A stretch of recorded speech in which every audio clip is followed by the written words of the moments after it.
Baik, bismillahirrahmanirrahim. Assalamualaikum warahmatullahi wabarakatuh. Waalaikumsalam warahmatullahi wabarakatuh. Ila hadiniya wa ala kulli sholih hadratin nabi Mustafa Muhammad sallallahu alaihi wasallam wa ala alihi wa ashabihi wa azwajihi wa dzurriyyatihi wa man tabi'ahum ila yaumil qiyamah syai'un min al-Fatihah. A'udzu billahi minasy syaithanir rajim. Bismillahirrahmanirrahim. Alhamdulillahi rabbil alamin. Ar-Rahmanir Rahim. Maliki yaumiddin. Iyyaka na'budu wa iyyaka nasta'in. Ihdinas siratal mustaqim. Siratal ladzina an'amta 'alaihim ghairil maghdubi 'alaihim waladdallin. Amin. Baik, kita mulai pengajian kita lanjutan hadis di dalam kitab Mukhtarul Ahadits. Sekarang kita akan membaca hadis yang berapa? 40 ya. Subhanallah walhamdulillah. Sudah itu ya kemarin. Sudah belum? Sudah belum? Hadis yang ke-40 atau belum? Belum. Oke. Lihat hadis yang ke-40. Bismillahirrahmanirrahim. Ahabbul kalami ilallahi arba'un. Subhanallah walhamdulillah wa la ilaha illallah wallahu akbar. La yatruku bi ayyihinna bada'ta. La yatruku bi ayyihinna bada'ta. Wa Ahmad an Samira bin Jundub. Ahabbul kalami, ucapan yang paling dicintai. Ahabbul kalami, ucapan yang paling dicintai. Ilallahi, oleh Allah, arba'un, itu 4. Apa aja itu ucapan yang Allah Subhanahu wa taala cintai? Yaitu mengucapkan subhanallah walhamdulillah wa la ilaha illallah wallahu akbar. Kita nyanyikan ya, subhanallah walhamdulillah wa la ilaha illallah wallahu akbar wa la hawla wa la quwwata illa billahil aliyyil azim. Disebutkan bahwa ucapan atau kalimat yang Allah Subhanahu wa taala cintai ya dari seorang hamba adalah dia senantiasa mengucapkan kalimat ini. Subhanallah, maha suci Allah, walhamdulillah, segala puji bagi Allah, wala ilaha illallah, tidak ada Tuhan kecuali Allah, Allah akbar, dan Allah adalah zat yang maha besar. La yadurruka bi ayyihinna bada'ta. Tidak akan ada yang menyulitkanmu, tidak akan ada yang memudaratkanmu. Bi ayyihinna, dimanapun berada, bada'ta, ketika kamu memulai dengan mengucapkan kalimat subhanallah walhamdulillah wa la ilaha illallah wallahu akbar. Semakin kita sering dan semakin kita selalu membaca tasbih ini, membaca tasbih ini, membaca takbir tahlil ini, dan membaca takbir ini, Allah Subhanahu wa taala memberikan jaminan kepada kita melalui lisannya Muhammad SAW, la yadurruka, tidak akan kamu mendapatkan kemudaratan. Kemudaratan itu kesukaran dalam hidup, kesukaran dalam ujian, kita ujian ya, kesukaran dalam perjalanan, kesukaran kita dalam suatu permasalahan yang kita miliki ya. Termasuk juga Allah Subhanahu wa taala akan menyelamatkan kita bi ayyihinna bada'ta, ketika kita dimanapun mengucapkan kalimat itu, bada'ta ketika kita memulainya. Maka aktivitas yang kita lakukan selalu melakukan tasbih, takbir, dan tahmid kepada Allah Subhanahu wa taala. Hanya mengucapkan subhanallah walhamdulillah wa la ilaha illallah wallahu akbar. Allah Subhanahu wa taala akan memberikan keselamatan dalam hidup kita. La yadurruka, tidak akan memudaratkanmu, kata Rasulullah. Tidak tidak akan membuat kita sulit dalam hidup kita, tidak akan kita merasa gundah gulana, tidak akan merasa kita selalu nalangsa gitu. Nalangsa maksudnya ya, artinya nalangsa itu selalu merasa kurang terus gitu, nalangsa ya. Jadi ketika kita selalu membaca subhanallah, walhamdulillah, wala ilaha illallah, wallahu akbar, maka Allah akan memudahkan segala macam urusan kita. Apalagi bacaan ini kita barengi dengan kita melaksanakan sholat sunnah tasbih. Nah, masih ingat ya sholat sunnah tasbih berapa rakaat? 2 rakaat. Setiap rakaat kita membaca ini. Setelah kita membaca tahiyat, Allahu akbar kabira, terus kita membaca Al-Fatihah, terus kita membaca surat-surat pendek. Kemudian kita baca ini subhanallah walhamdulillah wala ilaha illallah 10 kali. Ketika kita berdiri. Ketika kita ruku, baca lagi. Setelah membaca subhanallah subhana rabbiyal azim wa bihamdihi 3 kali, kemudian baca lagi nih subhanallah walhamdulillah wala ilaha illallah 10 kali.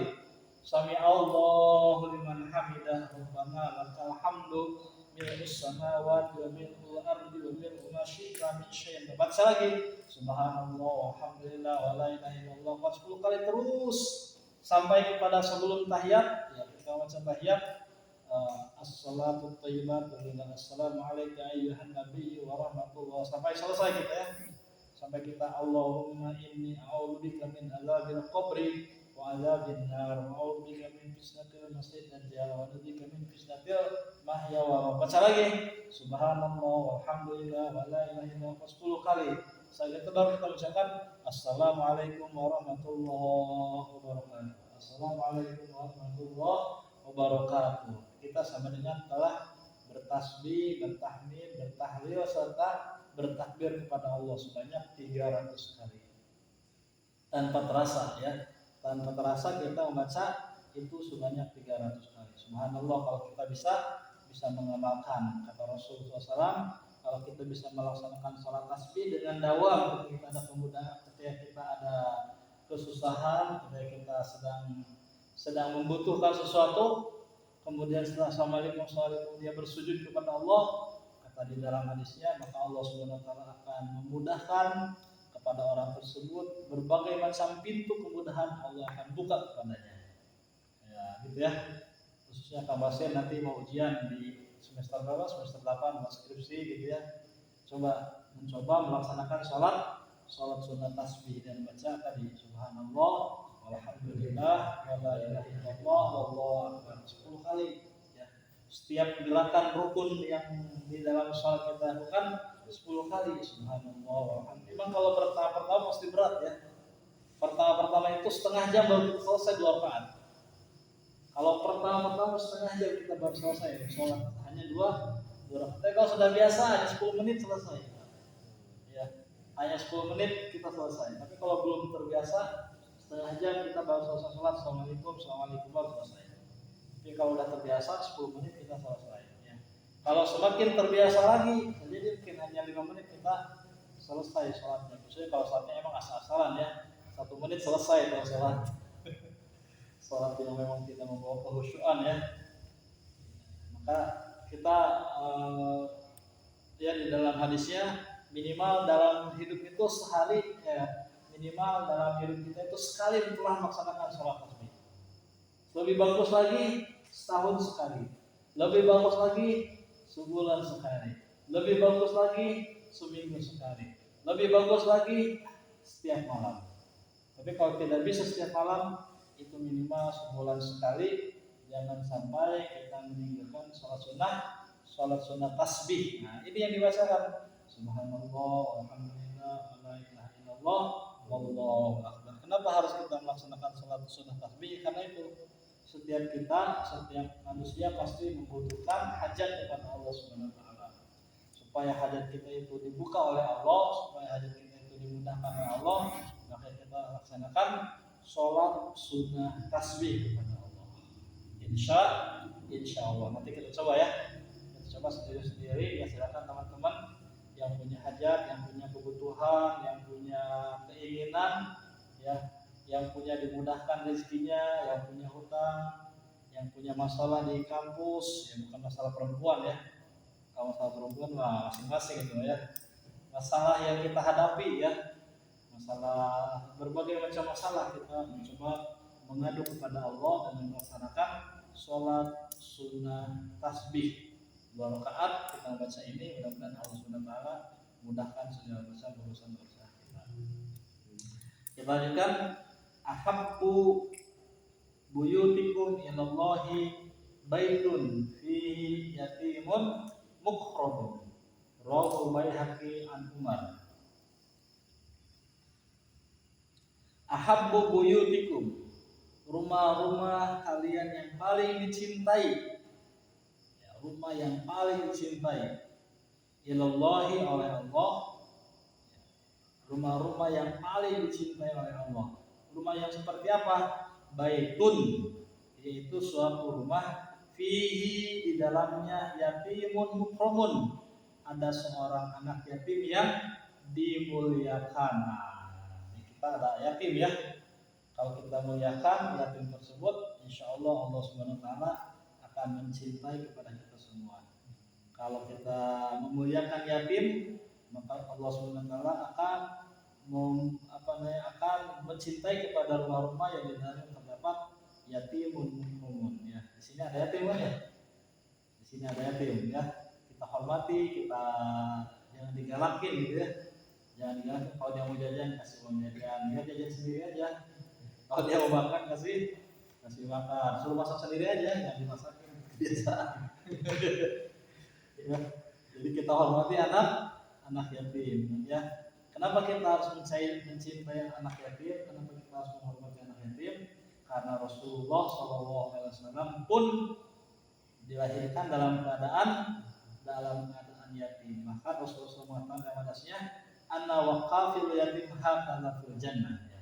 Kata Rasulullah SAW, aku bersama anak yatim hakadha fil jannah, itu seperti dua jari-jari ini, antara jari tengah dengan jari telunjuk yang tidak bisa dipisahkan, yang selalu bersama antara jari telunjuk dengan jari tengah. Rasul mengatakan, "Ana waqafil yatim hakadha fil jannah." Yang Rasul mengisyaratkan begini, aku bersama anak yatim itu seperti dua jari telunjuk ini dalam surga, yang selalu bersama-sama, ya, yang selalu bersama-sama. Maka oleh karenanya yatim itu kalau ada di antara kita yang yatim, ya kita harus menghormati orang yatim. Bahkan kalau kita mengelus-elus ubun-ubun anak yatim, ya kalau udah gede mah jangan dulu marah ya. Kalau itu terakhir gitu. Ya. Kalau anak kecil yang yatim, kita elus-elus kepalanya, kemudian kita doakan. Atau kita berdoa kepada Allah dengan mengelus-elus kepala anak yatim, insyaallah Allah Subhanahu wa taala akan mengabulkan permohonan kita. Makanya bagus ya kalau teman-teman lagi ada butuh, lagi ada hajat, ya selain tadi sholat tasbih, juga kita bersedekah ke rumah-rumah yatim. Misalkan di saya di Bogor itu ada namanya Darus Sholihin untuk laki-laki, Darus Sholihat untuk perempuan. Biasanya ada orang yang sengaja membawakan beras 20 karung, membawakan makanan sebagainya. Setelah itu mereka ketemu yatim, kemudian sambil ngasih uang sambil kepalanya dielus-elus gitu. Sambil membacakan doa untuk dirinya ataupun untuk keluarganya, juga untuk yatim. Kenapa? Karena doa orang-orang yang yatim, atau ketika kita mengelus kepalanya anak-anak yatim sambil kita berdoa, Allah Subhanahu wa taala akan memuliakan orang yatim tersebut, dan Allah Subhanahu wa taala akan mengabulkan permohonan dan doa-doa kita. Maka kata Rasulullah SAW, rumah yang paling Allah cintai adalah rumah yang di dalamnya terdapat anak yatim. Tetapi bukan hanya ada anak yatim, anak yatim tersebut mukramun, dihormati, dimuliakan. Kenapa anak yatim dimuliakan? Karena biasanya anak yatim itu kenapa? Suka menyebalkan gitu. Suka nggak bisa diam ya. Kalau pakai nggak bisa, udah soleh diam ya. Ya, biasa kalau anak yatim itu kalau masih kecil suka menyebalkan ya. Ada aja pekerjaannya gitu. Maksudnya kalau yang belum balik ya, yang usia di bawah 10 tahun atau 12 tahun, itu bahasanya, kadang-kadang membuat kesel gitu. Ya pengennya ngejitak aja gitu. Pengennya anak yatim itu tendang gitu. Tendang ya. Karena kenapa? Karena mungkin dia butuh kasih sayang ya. Karena kita butuh kasih sayang. Kalau misalkan kita sayang kepada anak yatim, maka sayanglah kepada ibunya ya, dengan cara menikahi ibunya. Dengan cara gitu ya, gitu kalau ya. Ibunya mau nikah lagi nggak pakai? Enggak. Kalau mau tinggal di sini kan? Astagfirullah. Kalau dia mau benar maksudnya. Emang nggak boleh ya? Boleh aja ya. Kalau saya tanya, mau tinggal di asrama nggak ini? Pas Sulaiman ngasih lampu hijau gitu. Jadi bapak yang duduk. Ya, biasanya gitu ya. Kalau anak yatim itu kenapa harus dihormati? Ya karena dia butuh kasih sayang, dia butuh seorang ayah, butuh seorang bapak. Ya, kita sering lihat anak yatim seperti itu ya.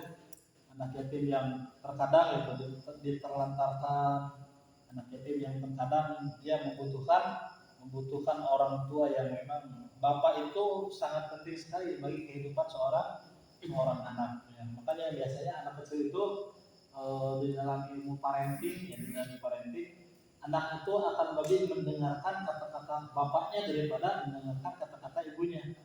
Gitu. Kalau ibu itu biasanya ketika si anak dimarahin sampai melotot ibunya, anak itu cuek lah gitu. Tapi kalau sudah bapaknya yang turun tangan langsung dia.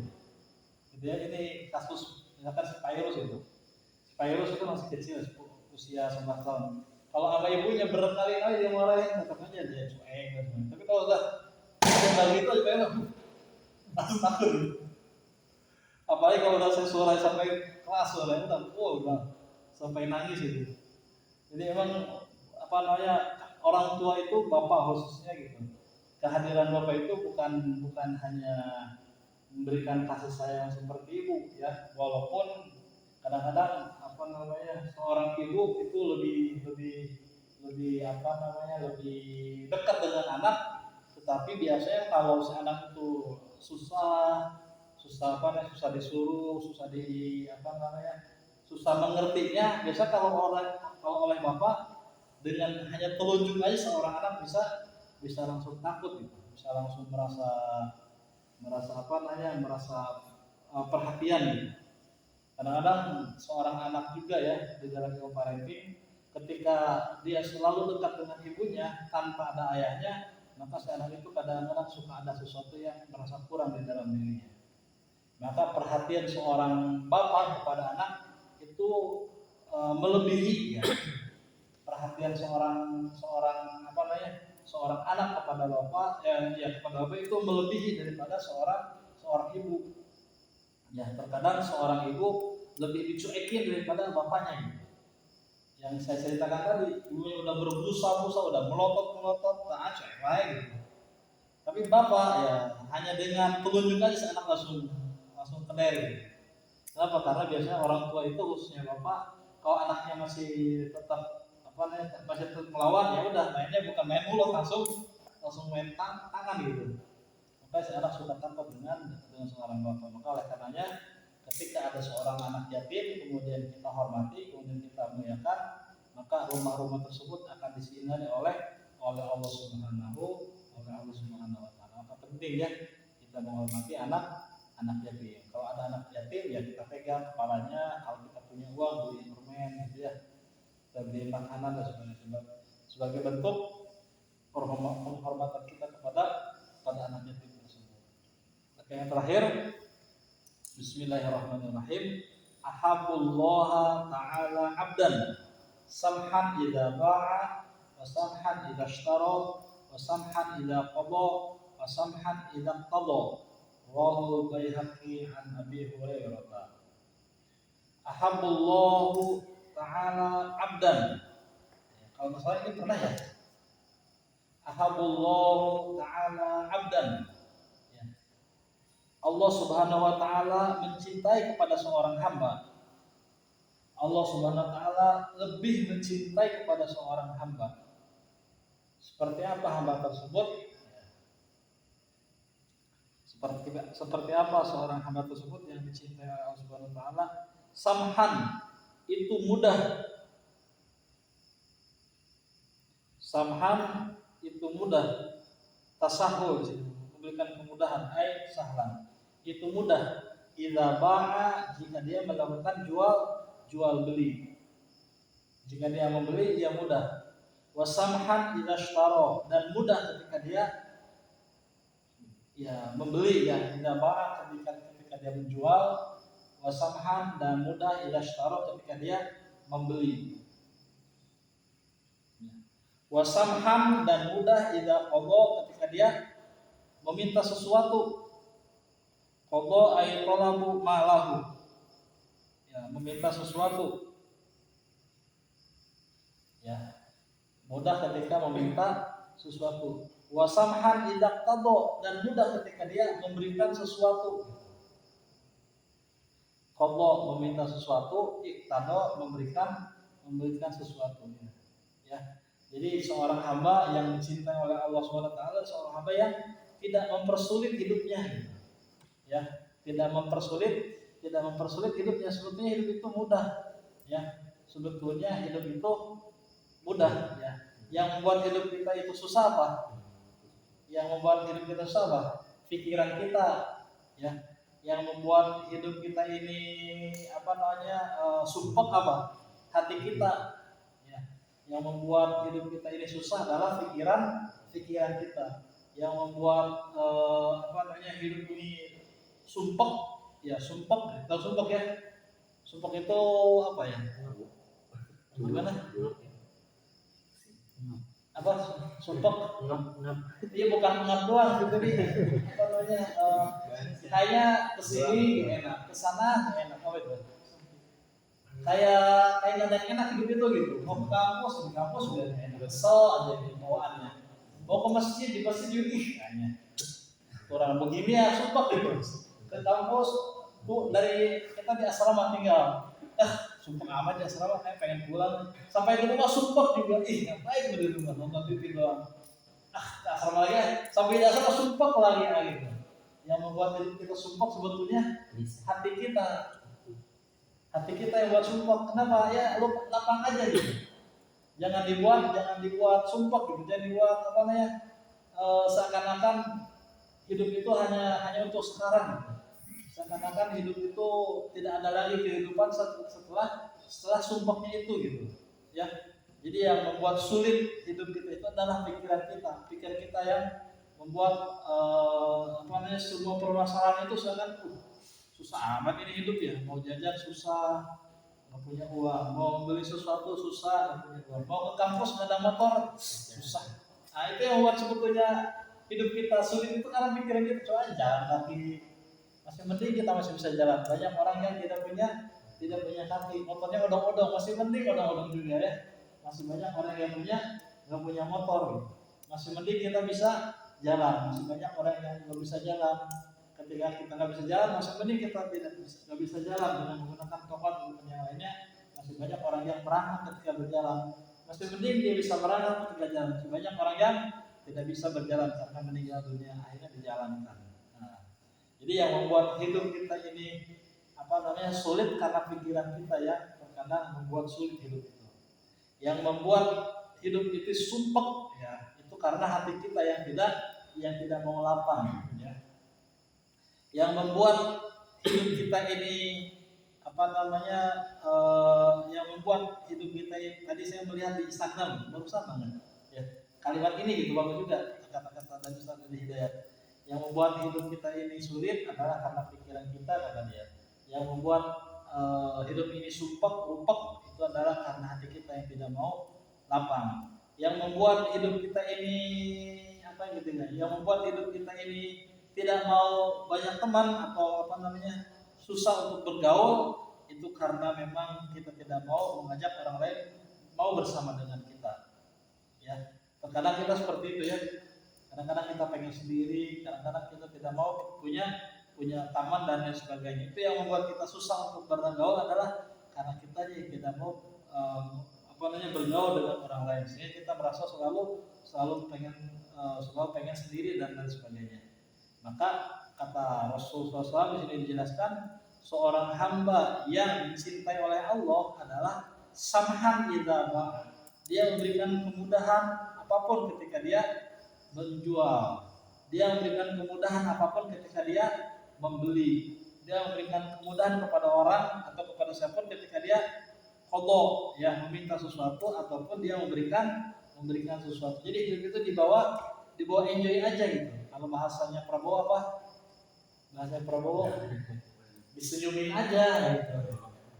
Kalau saja Prabowo disenyumin aja gitu. Nggak usah dibuat susah atau nggak usah dibuat sulit gitu. Jogetin aja ya, jogetin aja gitu.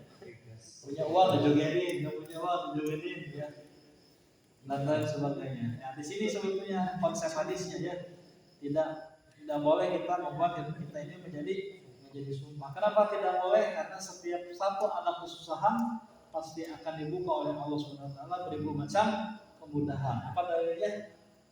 Inna ma'al usri yusra wa inna ma'al usri yusra. Allah menjaminkan itu ya. Setiap kalimat al-usr itu menggunakan alif lam. Artinya menunjukkan apa? Isim apa itu? Alif lam itu menunjukkan apa? Al-baitu, al-masjidu, al-qur'anu, al-kitabu. Isim apa itu namanya? Isim ma'rifah. Isim ma'rifah itu apa?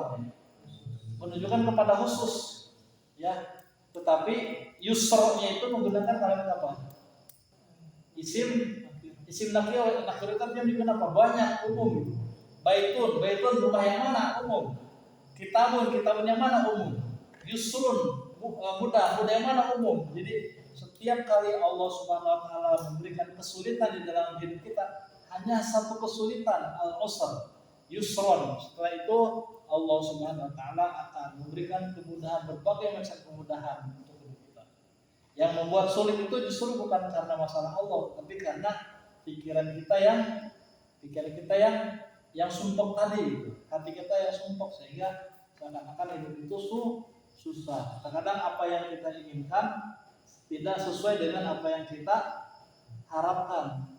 Sebetulnya bukan karena Allah tidak mau memberi, tetapi karena di balik itu Allah Subhanahu wa taala sedang membuka kemudahan jalan untuk kita. Karena ketika kita berdoa kemudian kita belum dikabulkan oleh Allah, kemudian kita menghujat kepada diri kita sendiri, kenapa Allah susah akan mengabulkan doa saya? Itu sebetulnya bukan karena tidak Allah kabulkan, tapi Allah ingin mencoba seberapa jauh kesabaran kita minta kepada Allah. Atau bisa jadi ketika Allah Subhanahu wa taala kabulkan permohonan itu, ada sesuatu yang membuat kita ini kemudian bisa jadi jauh dengan Allah, bisa membuat kita itu kemudian menjadi sombong dan lain sebagainya. Maka Allah menahan untuk memberikan kemudahan segala macam urusan kita, karena di balik itu pasti akan ada kemudahan yang akan Allah Subhanahu wa taala berikan kepada kita. Maka oleh karenanya ini bagi teman-teman yang masih kuliah ya, teman-teman yang masih kuliah khususnya di semester 2, semester 4, semester 6 ya, ini adalah merupakan ajang kita untuk mencoba ya. Semakin kita hidup atau kuliah sekarang ini sulit, insya Allah setelah kuliah akan banyak kemudahan Allah SWT berikan kepada kita. Tetapi kalau sekarang teman-teman selalu merasa mudah di dalam kuliah kita, mudah itu artinya kita enjoy, kita santai gitu ya. Kita tidak mau mencoba dengan sesuatu yang baru yang buat kita itu ada fighter gitu, ada kesempatan untuk supaya lebih baik gitu. Kalau itu kita tidak mau mencobanya, maka besar harapan di depan kita akan terus mendapatkan kesulitan di dalam hidup kita. Jadi ya, contoh misalkan susah sekali kita untuk bisa sholat tahajud sekarang. Kita paksa dengan keadaan apapun, kita paksa. Nah, kenapa demikian? Karena setelah kita lulus kuliah, mudah-mudahan Allah SWT memudahkan jalan kita setelah selesai kita kuliah.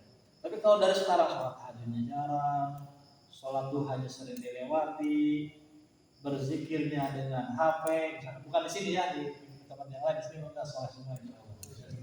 Berzikirnya dengan HP, gitu ya, dengan game dan sebagainya. Masa depan yang akan kita harapkan apa? Susah. Ya. Masa depan yang akan kita harapkan apa? Susah. Tetapi kalau dari sekarang teman-teman yang kuliah semester 2, semester 4, semester 6 sudah mulai berfighting, ya, sudah mulai berjibaku untuk masa depan kita yang lebih baik.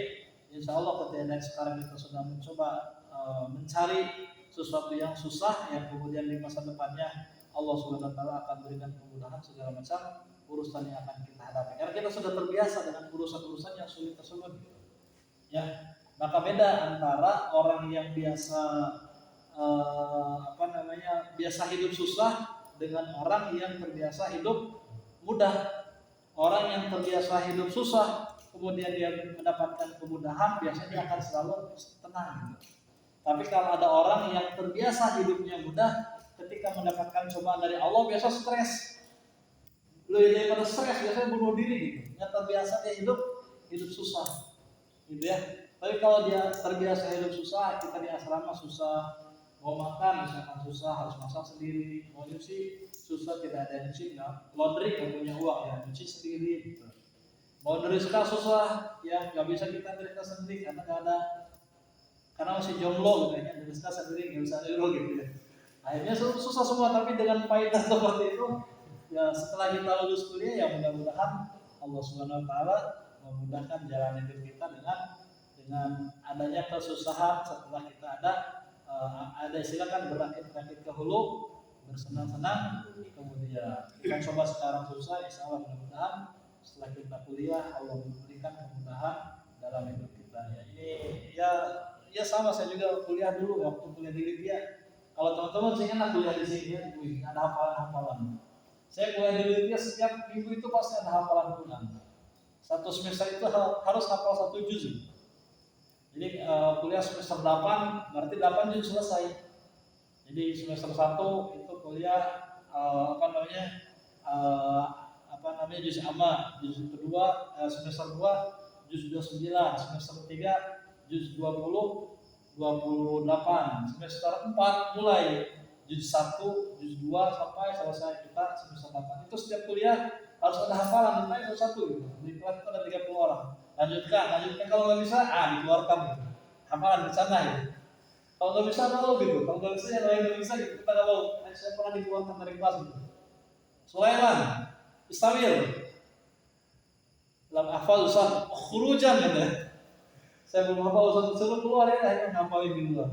Bukan asik di luar, enak bersantai, nggak bisa. Tahu justru gitu yang lain pada apa kita akhirnya setelah itu semangat. Setiap hafalan atau setiap kuliah itu ada hafalan. Yang nggak pernah nggak ada hafalan. Semuanya dihafalkan ya, hadis, belajar ilmu hadis dihafalkan hadisnya, belajar Quran dihafalkan Qurannya, semuanya dihafalkan. Belajar ilmu faraid dihafalkan ilmu faraidnya. Yang belajar ilmu waris ya, belajar ilmu waris dihafalkan, semuanya dihafalkan. Belajar belajar nazom ya, belajar nazom juga dari ya, dihafalkan juga, nggak ada yang nggak dihafalkan ya. Tapi alhamdulillah tadi ya, fa inna ma'al usri yusra. Setelah kita mendapatkan kesulitan ketika kita kuliah, Allah mudahkan ketika selesai kuliah. Banyak beasiswa ya, beasiswa ke Timur Tengah khususnya, beasiswa di Indonesia ya.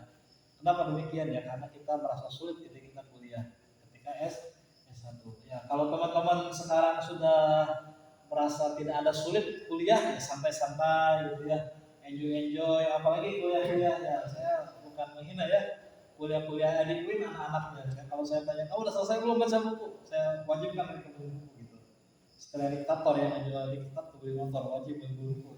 Buku yang saya punya beli wajib lah. Saya tanya, selesai kuliah kamu udah baca belum bukunya? Belum, Ustaz. Astagfirullah. Bukan hanya di S1, di S2 juga sama ya.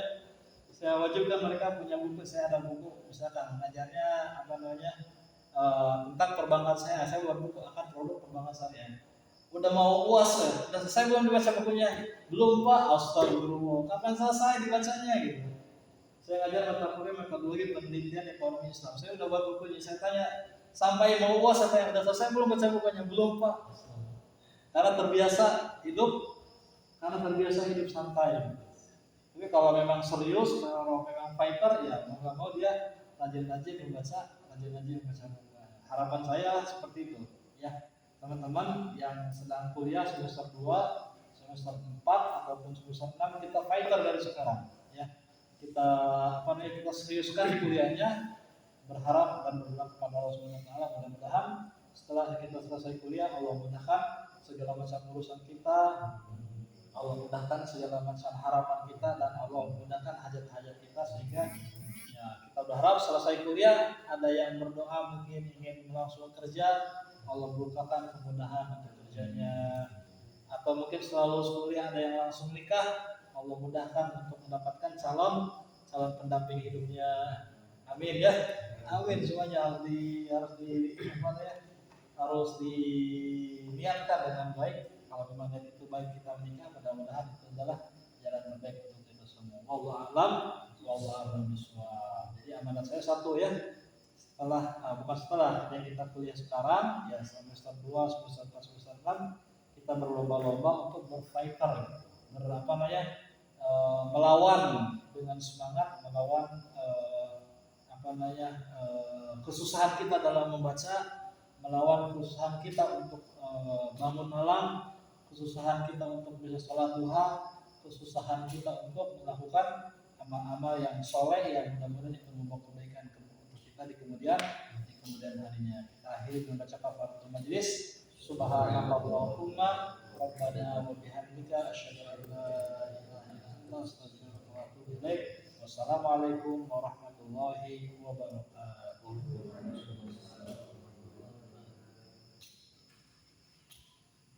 Nah,